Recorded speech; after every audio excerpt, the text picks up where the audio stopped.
Hey guys, welcome back to the layout. This is the July 2014 layout update.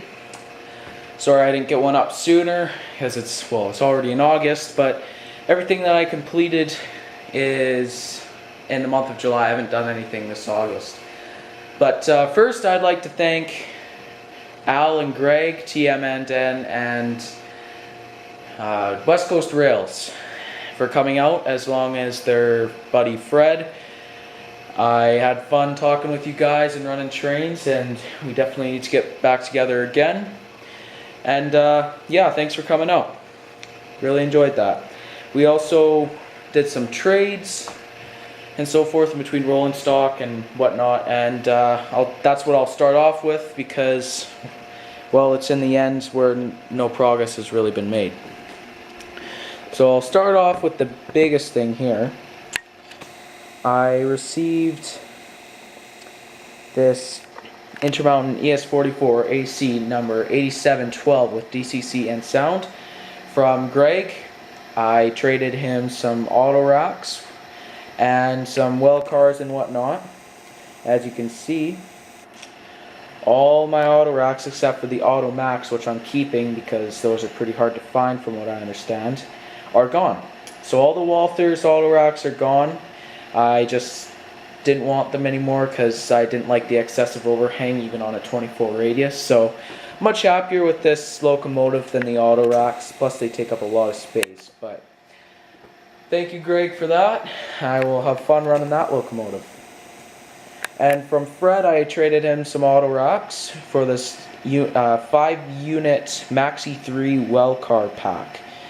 And really happy to get this because these are really the only cars that have ran semi-decently on my train layout. Well, not really semi, but they run pretty well on my layout, and versus Atlas and Walthers and that. So I'm trying to collect these because, like I said, they are the only ones that really run well on my layout. So now I have a nice long, well, decently long well card. So it's 10 cars, so 2 5-units, and the only time they really don't run well is when they have no containers in them, but that's because they're light and it's not a big deal. The other thing is, from Greg, is I'm borrowing his track cleaning train. Very happy to have this because my tracks are filthy. They are absolutely filthy. We ran this when they were over, and then he said, "Hey, I'll just leave it with you," and I'll be running this quite a bit to get my tracks clean, like 100% clean. That's the CMX track cleaner, and then the box car is the Aztec roller car. It also has a magnet which has picked up a lot of stuff. And that's a Broadway Limited SD40-2 with a beacon, and the headlights are extremely bright. I love running those things. They're a great engine. Scenery-wise or road-wise, I finally got around to building that bridge there. I need to add handrails yet, but that will be coming in the near future, and then I got to detail it with K-rails and stripes and whatnot. And then my next project is probably going to be building the hill down into the town and the cut through the mountains there. So other than that, that's pretty much all for this end. And where the most progress has been made is down here. And don't know if you're going to be able to see, I'll just lift up the tripod here. But that scene is pretty much complete. I re-scenicked it.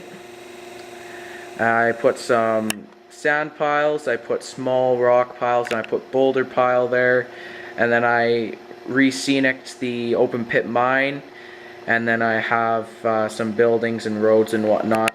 I need to add a few little smaller details with cars and miners and whatnot, but other than that, that's probably as good as the scene's going to get because, well, I can add fences and so forth, but it's pretty much a plain little scene with an open pit mine there.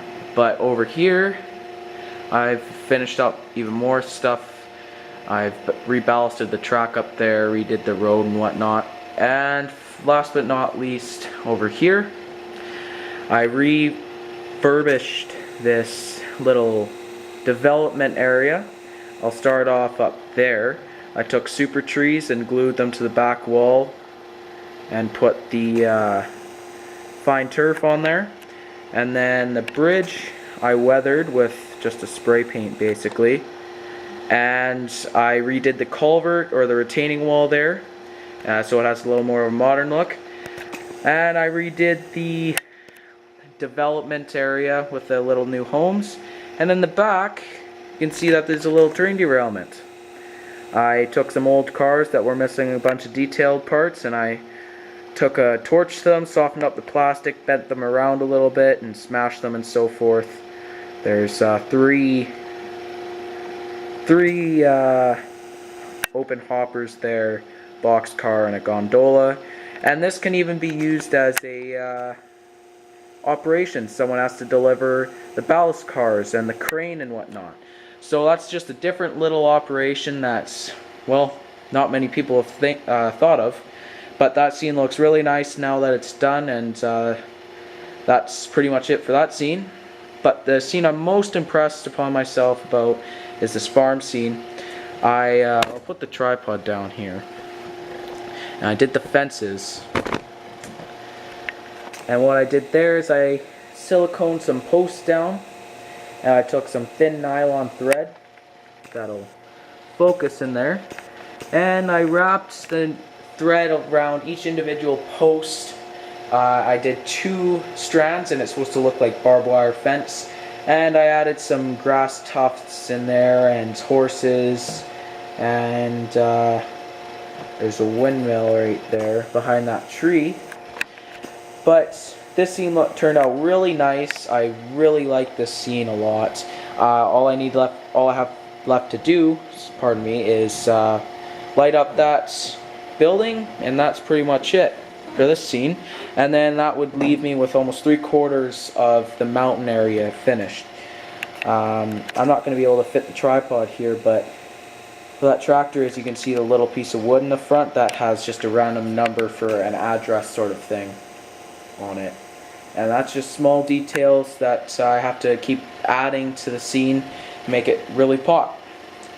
But that's all tonight, guys. Comment, like, subscribe, and we'll see you in the near future.